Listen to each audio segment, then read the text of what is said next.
이어서 뉴욕 증시 오늘 장 분석해보고 전망과 전략 세워보는 시간 갖도록 하겠습니다. 레몬리서치 김민수 대표 전화로 연결돼 있습니다. 안녕하십니까? 네, 안녕하십니까?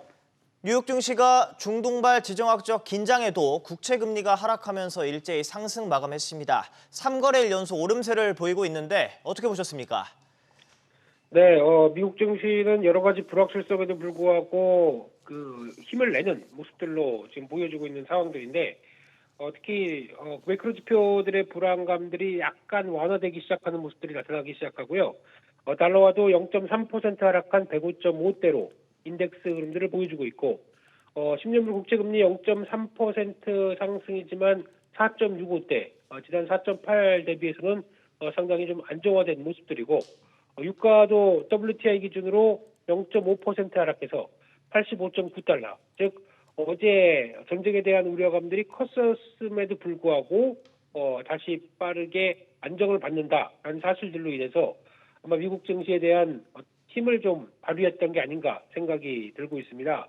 그런 쪽에서 지금 얘기 나오는 또 이번에 전쟁 중동발 여러 가지 불안감들이 연준은 이를 어떻게 해석할까라고 하는 쪽에서 이번에 애틀랜타 연준 위원이 얘기했던 지금 보스틱 총재죠. 이분이 얘기하시는 얘기는 어떤 금리 인상은 더 이상 필요 없다. 그리고 또 전쟁이 미치는 여파를 또 체크를 해야 된다라고 하는 약간 오히려 과거 예전에도 미국이 전쟁 시즌 당시에 시장의 안정을 위해서 유동성을 공급했던 그런 측면들을 생각하면서 약간 비둘기적인 입장을 얘기했다라는 쪽을 봤었을 때 시장의 기대감이 살짝 더 올라오지 않나라는 쪽으로 보여지고 있고요.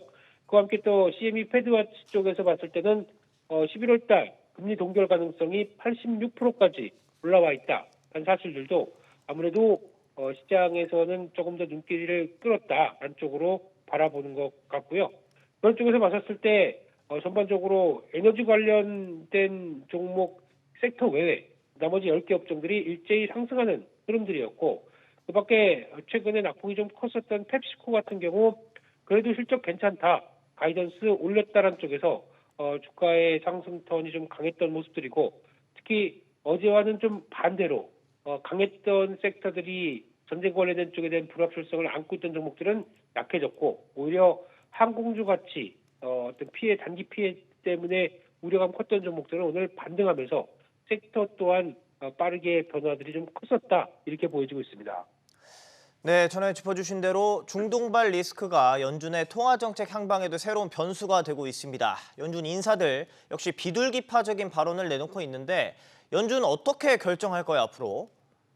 네, 연준이 어떤 정황적인 흐름보다는 데이터 의존적일 것이다라고 얘기를 했던 만큼 그에 따른 데이터들을 체크를 하는 게 더 먼저일 것 같습니다.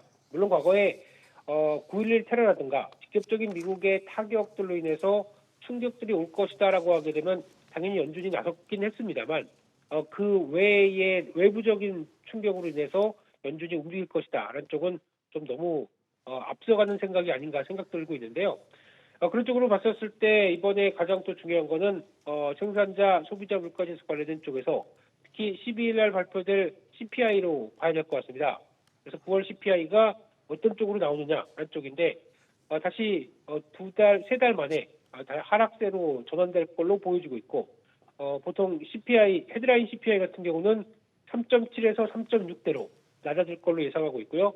코어 CPI라고 하는 근원 쪽도 4.3에서 4.1로 낮아질 걸로 보여진다라고 하게 되면 이런 상황들 쪽에서 일단 연준이 당장 뭐 급하게 또 올해 금리 인상으로 가닥을 잡을지는 아직은 안정적인 물가를 흐름들을 보여준다라고 했을 때는 아직까지는 또 이제 FOMC 의사록에서도 보긴 하겠지만 좀 바로 금리를 인상하기에는 이렇게 썩 만만치는 않을 것이다라는 관측들이 좀 높다고 생각이 들고 있습니다. 네, 지금까지 김민수 레몬리서치 대표였습니다. 오늘 말씀 고맙습니다.